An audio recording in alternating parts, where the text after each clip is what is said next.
my life, what it means to be a woman is to be a role model for young girls who are just inundated with images and messages about how they have to look and behave, and most of those messages revolve around pleasing boys and putting themselves and their interests second.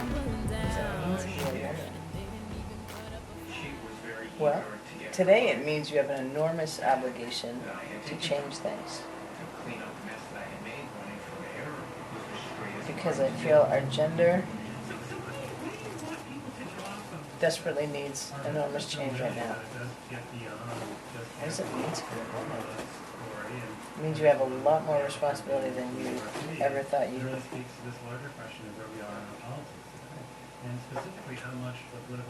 You have tremendous responsibility as a woman.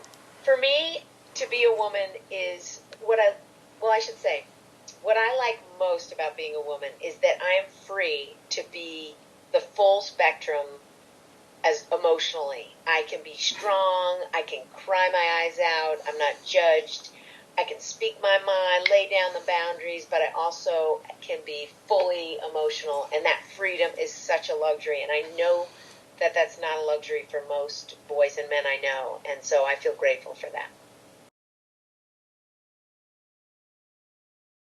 Teaching women's perspectives and really Reviving Ophelia, the book Reviving Ophelia, has just made me so much more sympathetic to female students.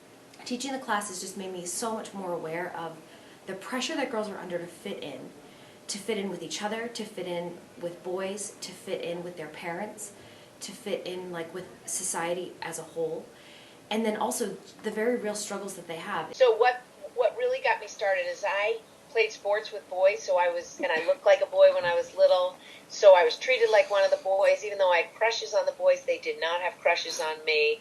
So they treated me like a little sister, a big sister, like one of the boys. So they told me everything, and I was really exposed to the vulnerabilities of boys, the emotional vulnerabilities, what they worried about, what they were anxious about.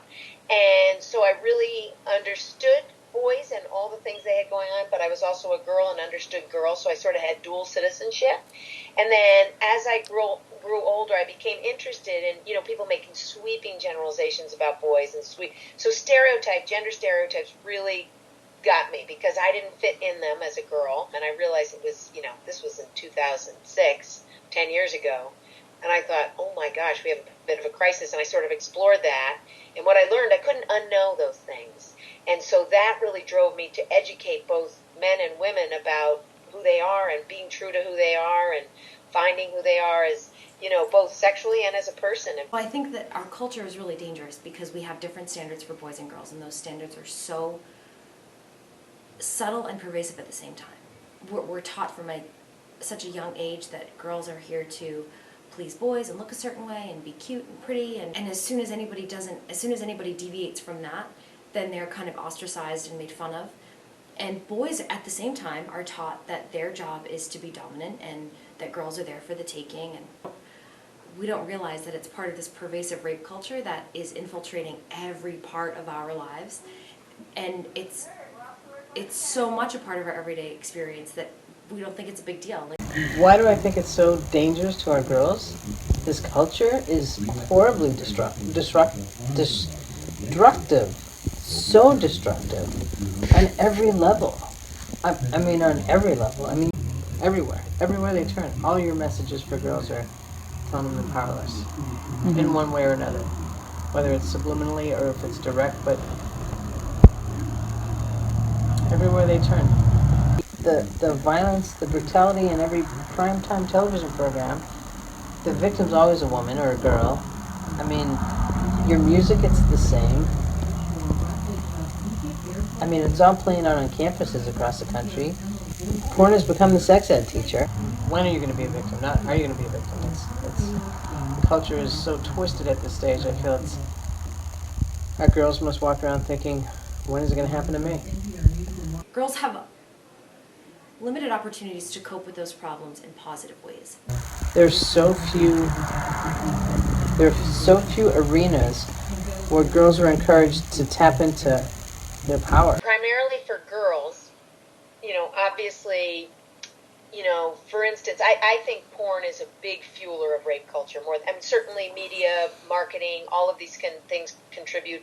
Peer culture, social media, these are all things. But I think the root of it is coming through porn culture. And the porn industry very consciously has amped up what is the content of porn. So even if someone doesn't view porn, they're hearing about it and getting ideas about what they think is normal. So girls are going for years not tuned into their own pleasure zones and being valued and being appreciated and getting social credibility and feeling social relevant when they are pleasing a partner.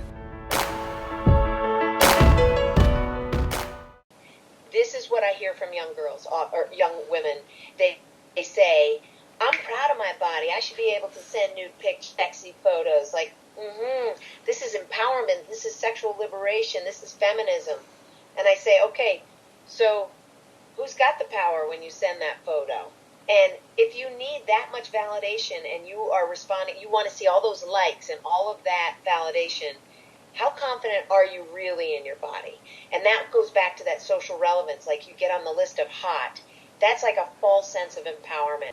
I think because social media plays such a huge role in girls feeling inadequate and insignificant and comparing themselves to others and perpetuating gender norms, that if they were to limit it or at least understand it from a critical perspective, then that would help them feel like they could be independent. This toxic environment where they're bombarded with this social wallpaper that's influencing them, if they could remove that from their lives, then they might feel more empowered to embrace their true selves.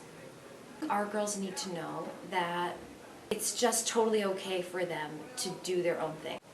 The most important thing girls need to know is to put their own needs first and to value their own, I'll say to have clear boundaries, to be able to say no, to know their bodies, to know themselves, to know their own mind.